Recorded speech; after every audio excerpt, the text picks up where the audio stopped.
You don't buy the livestock that looks like it already gave up.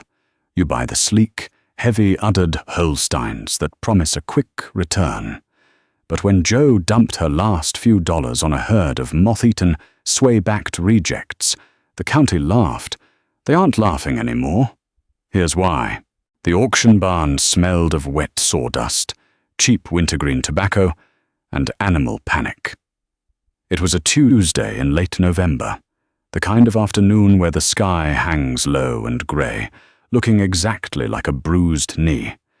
Inside, the fluorescent lights buzzed a flat, irritating hum over the sale arena, casting a sickly pallor over the faces of the men and women occupying the bleachers. Jo Mitchell sat in the third row. Her hands were jammed deep into the pockets of a canvas work jacket that had belonged to her father. The cuffs were frayed down to the white threads. Her bank account was in a similar state of unraveling. She had exactly $3,214 to her name. That was the entirety of the Mitchell Farms operating budget, the last dregs of an insurance payout after the bank took the tractors and the upper pasture. Down in the ring, the auctioneer, Dan Higgins, rattled off numbers at a machine gun clip. He was selling the good stock, sleek, black and white heifers with wide hips and udders that looked ready to burst. Bryce O'Connor, who owned 3,000 acres on the east side of the county, was buying them up in batches of 10. Bryce leaned against the metal railing, a toothpick rolling lazily between his teeth, nodding an imperceptible bid every time Dan looked his way. He didn't even look at the cows. He looked at his phone. Jo watched the Holsteins funnel out the metal gate. That was money. That was security. A good Holstein gave 10 gallons a day, easy. You sold it to the cooperative, the truck came and pumped it out of your bulk tank, and you got a check every month. It was a grind, but it was predictable. Jo didn't have predictable money. She had a failing milking parlor, 40 acres of scrub brush and rocky soil that the bank hadn't bothered to repossess, and a quiet, gnawing desperation that tasted like copper in the back of her throat. "All right, boys, clear the alley."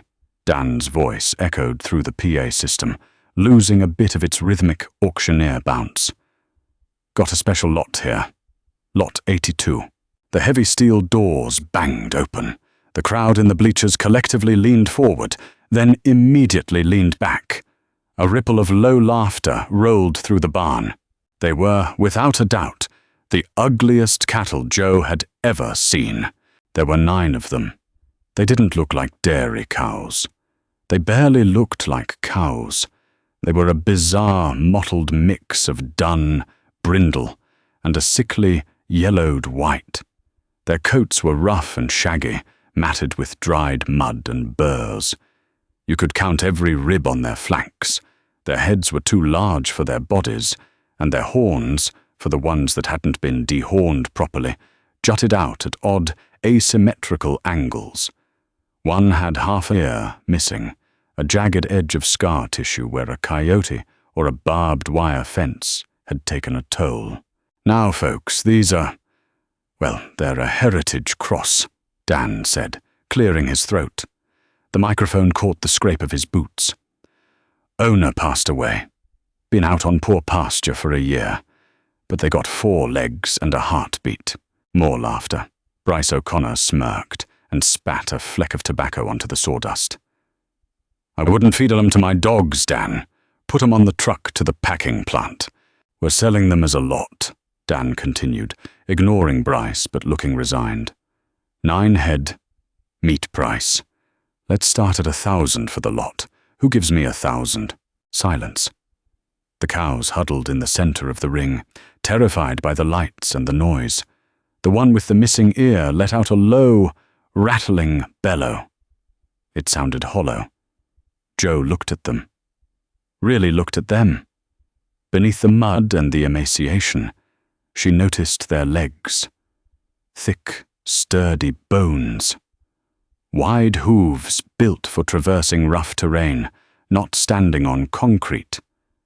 And their eyes, dark, watchful, remarkably alert for animals that looked half dead.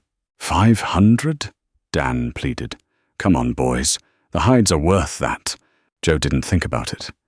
If she thought about it, the math would crush her.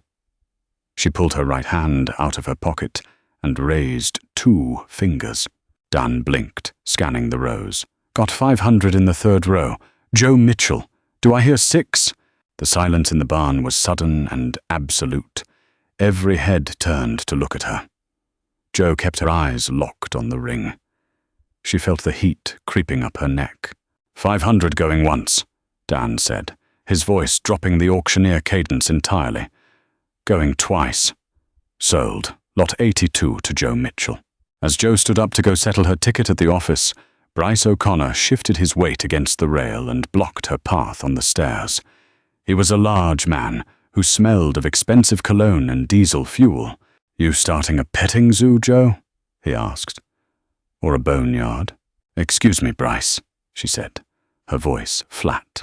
Your dad was a good dairyman, Bryce said, leaning in just a fraction. He'd roll over in his grave if he saw you dragging that trash back to his barn. You're just dragging out the inevitable. Sell me the lower 40 acres. I'll give you a fair price and you can move to town. Get a job at the diner. Joe looked up at him. She didn't blink. I bought cattle today, Bryce. I didn't ask for real estate advice. She stepped around him, her boots heavy on the wooden bleachers. In her pocket, her hand was shaking. She had just spent 1/6 of her remaining money on animals that looked like they wouldn't survive the trailer ride home. The trailer ride didn't kill them, but getting them off the ramp was a test of endurance. When Joe finally backed her rusted F-250 up to the loading chute at the farm, the sun had dropped behind the tree line, taking the remaining warmth of the day with it. The wind howled off the fields, carrying the bitter scent of frost. She unlatched the heavy metal door. The cows refused to move. Joe had to climb into the trailer with them. Up close, the smell of neglect was overpowering. Ammonia, infection, and rot. She spoke to them in a low, steady voice, clapping her hands gently until, one by one, they stumbled down the wooden ramp. Their hooves sank immediately into the ankle-deep mud of the holding pen. They stood there, shivering, their bony hips sharp enough to cut glass. The Mitchell farm was a ghost of what it used to be. The massive freestall barn that used to house 100 Holsteins sat empty, its roof sagging on the northern end. Joe guided her new, ragged herd into the older, smaller tie-stall barn built by her grandfather. It was cramped and drafty, but it had solid walls and thick rubber mats. For the first month, Joe didn't sleep. She became a nursemaid to 9 walking skeletons. She called the local vet once. Dr. Harris took one look at the mottled beasts, shook his head, and handed her a bill for $100 just for driving out. They're starved, Joe. Parasites. Hoof rot. You're throwing good money after bad. Even if you get weight on them, they aren't going to produce enough milk to pay for their own feed. Joe stopped calling the vet. She bought penicillin, dewormer, and copper sulfate at the farm supply store in town. She wrapped their hooves herself, kneeling in the muck, breathing in the smell of iodine and manure. She named the one with the missing ear Patch. She stopped referring to them as the cows and started calling them the girls. The town's mockery didn't stop. It just became a background noise, like the hum of a bad refrigerator. When she went into the co-op for grain, Luke, the kid behind the counter, would ring her up with a tight, pitying smile. "How are Mitchell's monsters doing?" he asked one afternoon in December, tossing a bag of sweet feed onto the counter. "They're eating," Joe said, handing over her debit card. She prayed it wouldn't decline. It didn't. Feeding them was the real problem. Joe didn't have the cash for premium alfalfa. She had a few dozen round bales of dusty, second-cutting hay from the previous summer, and whatever was growing out in the rocky, scrubby back 40 acres. It was a pasture her father had abandoned decades ago. It was overgrown with wild garlic, thistle, chicory, and tough, deep-rooted bitterweeds. To Joe's shock, the girls loved it. When she turned them out during the milder afternoons, they didn't stand by the gate waiting for grain like traditional dairy cows. They marched out into the scrub and went to work. They ate the woody stems of the chicory. They stripped the leaves off the thorny bushes. They seemed to possess cast-iron stomachs, digesting roughage that would have given a purebred Holstein a twisted gut. By January, the ribs stopped showing. Their coats lost the matted, dead look and began to grow thick and dense, layering up against the bitter winter wind. They were still ugly, lopsided, bizarrely colored, with heads too big for their bodies. But they were strong. Then came the morning Patch dropped a calf. It was a frigid Tuesday. Joe found Patch licking a wet, shivering bull calf in the corner of the barn. After making sure the calf was breathing and nursing, Joe knew what she had to do. Patch's udder was tight. It was time to milk. Joe prepped the old stainless steel milking machine. The rhythmic thwack, thwack, thwack of the pulsator echoed in the quiet barn. She washed Patch's teats, attached the suction cups, and watched the clear plastic line. A good Holstein would fill the glass receiving jar in minutes. Joe waited and waited. The milk moved sluggishly through the tube. When the machine finally clicked off, Joe detached it and looked at the yield. It was pitiful. Maybe 2.5 gallons. Bryce O'Connor would have sent a cow to slaughter for yielding less than 3 gallons a milking. But when Joe unlatched the bucket to pour it into the bulk tank, she stopped. The milk wasn't white. It was a deep, striking shade of yellow, the color of churned butter. It was so thick it clung to the sides of the stainless steel bucket like heavy cream. Joe dipped a sterilized ladle into the bucket and brought it to her nose. It didn't smell like regular milk. It had a heavy, grassy aroma. She took a sip. Joe closed her eyes. The flavor exploded on her tongue. It was shockingly rich, coating her mouth with a dense, velvet texture. But it was the taste that threw her. It wasn't just sweet. It was complex. She could taste the wild garlic from the back pasture. She could taste the earthy bitterness of the chicory, mellowed by a massive butterfat content. It tasted like the rocky soil, the hard winter, and the wild brush. It tasted alive. It was, without a doubt, the most incredible thing she had ever consumed. Joe stood in the freezing milk house, holding the ladle, looking at the tiny volume of yellow liquid at the bottom of the vat. She couldn't sell this to the commercial cooperative. They paid by the hundredweight. They wanted volume, and they would penalize her for the strange color and flavor. It would get lost, diluted in thousands of gallons of watery, white Holstein milk. She looked out the frosted window toward the tie stall barn.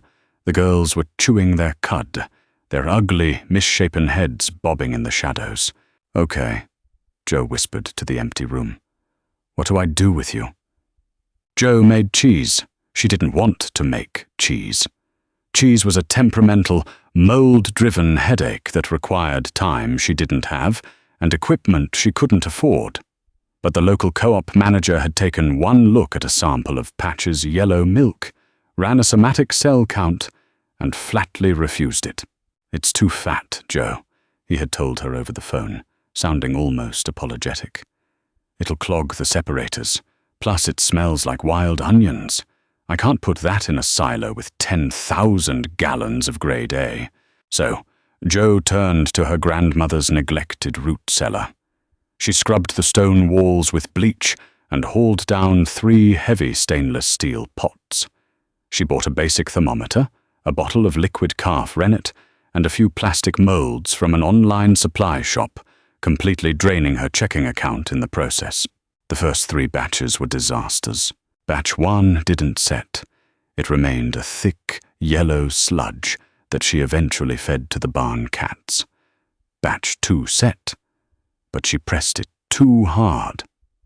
All the precious butterfat squeezed out, leaving a rubbery, tasteless puck. Batch 3 got infected with wild airborne yeast. It swelled up like a balloon and exploded on the cellar shelf, smelling violently of old beer and rot. April turned into May. The bank sent a letter. It wasn't a friendly check-in. It was a final notice on the mortgage arrears. Jo threw it in the wood stove. She went back to the cellar. She stopped trying to force the milk to behave like commercial dairy. She stopped adding store-bought starter cultures. She simply milked the girls, carried the buckets down to the cellar while they were still warm, and let the ambient bacteria in the raw milk do the work. She heated it gently. She added a few drops of rennet. When the curd set, looking like thick, golden custard, she cut it gently with a long knife. She didn't press this batch. She ladled the delicate curds into the molds and let gravity do the work. Over the next few days, she rubbed the outside with coarse sea salt and left the small wheels on pine boards in the dark, damp cellar. Summer hit with a brutal, dry heat. The back pasture turned brown and brittle. Bryce O'Connor drove his tractor past the Mitchell property line twice a week, pausing just long enough to stare at her ragged herd, grazing on thistle and dried bitterweed. The girls didn't care about the heat. They chewed their roughage, drank from the creek, and produced their meager golden milk. By August, the wheels in the cellar had transformed. They didn't look appetizing. They were covered in a mottled grey and blue rind, rough and ugly as the cows that provided the milk. Jo loaded 6 of the wheels into a cooler. She put a folding table in the back of her truck and drove 2 hours north to the city of Portland. She paid $50 for a stall at the weekend farmers market. She was surrounded by polished vendors selling microgreens, organic honey, and perfectly white ash-rolled goat cheeses wrapped in elegant paper. Jo had a folding table, a cutting board, and 6 ugly, grey rocks of cheese. For 4 hours people walked past her. A few stopped, eyed the rough rinds, and politely declined a sample. They wanted clean. They wanted safe. They wanted food that looked like it belonged on a magazine cover, not something dug out of the dirt. At 1 o'clock, Jo started packing up her cooler. She was exhausted, humiliated, and calculating how much she could get for her truck at a scrap yard. Hold on. Jo paused, a wheel of cheese in her hands. A man stood on the other side of her folding table. He was in his late 40s, wearing a tailored navy blazer over a plain white t-shirt. He had dark circles under his eyes and the impatient posture of a man who was always late. "What is that?" he asked, pointing at the grey wheel. "It's cheese," Jo said. Her voice came out harsher than she intended. The man didn't blink. "I can see that. What kind?" "Raw cow's milk, natural rind, aged 4 months. I haven't seen you here before," he said, stepping closer. He looked at her frayed jacket, then at the cheese. "Cut me a piece," Jo sighed, unwrapped the wheel, and took her knife. As the blade broke the rind, the paste inside yielded with a soft, rich resistance. It was the color of a summer sunset, deeply yellow and dotted with tiny white terracine crystals. The smell hit the air immediately, roasted nuts, damp earth, and a sharp, grassy tang. The man's eyebrows twitched. He picked up the slice. He didn't just eat it, he examined it. He smelled it. Then he put it in his mouth. He stopped chewing. He stood perfectly still in the middle of the crowded market, his eyes fixed on the pavement. Jo waited. He hates it, she thought. It tastes like weeds. The man swallowed. He looked up at her, and the impatience was entirely gone from his face. It was replaced by a sharp, predatory focus. "Who made this?" he asked softly. "I did," Jo said. "Where?" "My farm, couple hours south." "What are they eating?" he pressed, his voice urgent.